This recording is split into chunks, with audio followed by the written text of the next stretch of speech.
Hi, I'm Tony Roberts, CEO and President of A. Roberts & Associates and Managing Director of Prosperity Asset Management. Many people ask, Tony, how did you get in this business?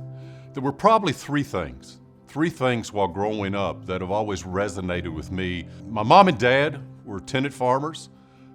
We grew up on 500 acres, about 35 miles northeast of Louisville, Kentucky, up in Henry County. And from a young age, I remember working. I remember everything that went into being on the farm. I know that there was always something to do.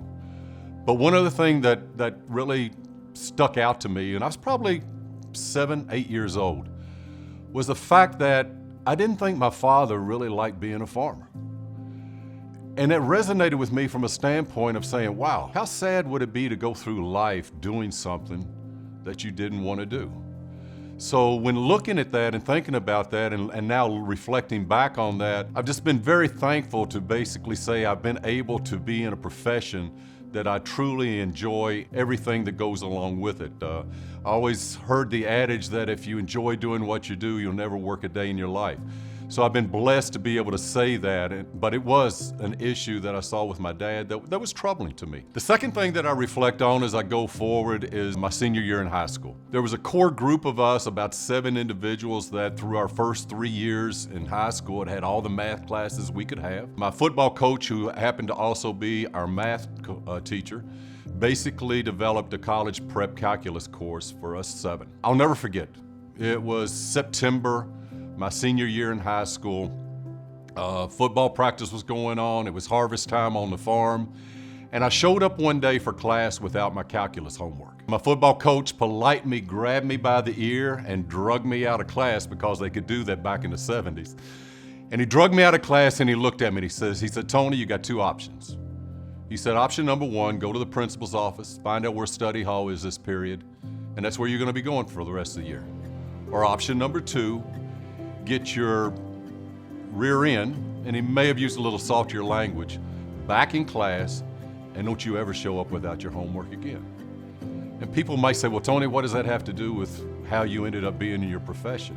What it showed me was really long before Tony ever probably knew or cared about what happened to Tony, I had someone walking beside me that was looking out for me, watching over me, giving me guidance of where I was at that time, but where he knew I could get to and where I could be. Lastly, and probably most significantly, I'll never forget this. It was 3:30 in the afternoon on a Friday, May 1st, 1981. My mom called me. I was at school getting ready for finals in Lexington at UK, and she said, Tony, she said, we've taken your dad to the hospital. It doesn't look good. You probably need to get to Louisville. So I drove from Lexington to Louisville. It's about an hour and 15 minutes. The whole time I was reflecting.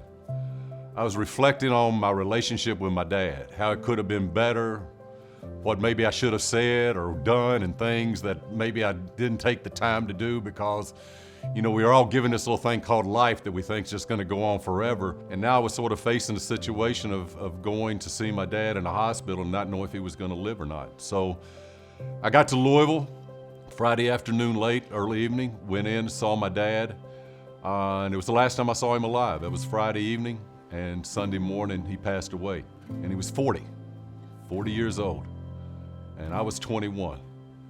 And at that time, I understood what not proper preparation in life looked like. My mom was left with myself and my younger sister, and she was concerned about what she was gonna do. In fact, I went back to school and changed majors. I was at UK on an engineering scholarship, and I changed to math education simply so I could go home and be close to home over the next couple of years, teach school and help my mom on the farm.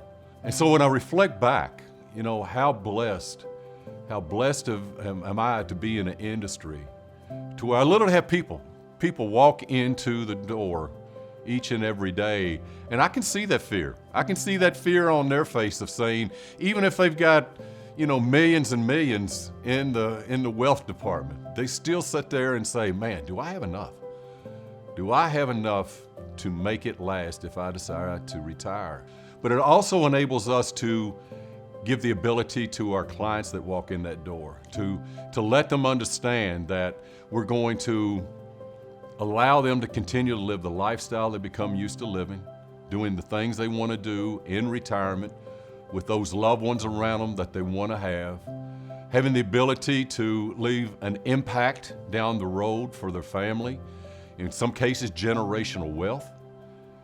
And by being able to do that, give them the peace of mind and the freedom to know that everything is okay, regardless of what's going on in Washington, regardless of what's going on halfway around the world, that because we quit concentrating on the products that the industry preaches to us to do and started concentrating on our clients, the process, the planning that allows them to say, hey, look, in good times and in bad, because bad will come, we're okay. And because of that, I've been blessed, again, many times over to be in an industry that allows us to help people.